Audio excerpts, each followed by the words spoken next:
10 январ дар шаҳри Турсунзода маросими ифтитоҳии нахустин маркази фарҳангӣ ва маърифатии Русия дар Тоҷикистон баргузор шуд. Дар чорабинии мазкур маъмурияти шаҳр, намояндагони ташкилотҳои динӣ, ҷамъиятӣ ва тиҷоратӣ, инчунин сафири фавқулодаи Русия дар Тоҷикистон Игор Лякин Фролов ширкат варзиданд, менависад Азия Плюс.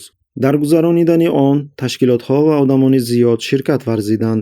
Ин марказ фарҳанги Русияро таблиғ хоҳад кард.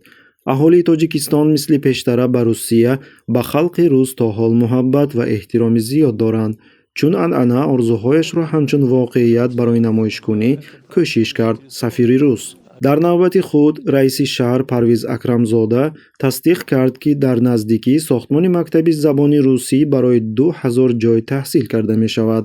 Несмотря на то, что мы живем уже 30 лет как бы в разных государствах, но на самом деле население Таджикистана по-прежнему испытывает большую любовь и уважение к России, к российскому народу. Ёдрас мекунем, ки нозирон солҳои охир шиддати ёфтани ҷорӣ ва тарғиби фарҳанги русиро дар Тоҷикистон қайд карданд, ки ин дар воқеъ қисми сиёсати анъанавии мустамликавии Русия дар кишварҳои Осиёи марказӣ мебошад.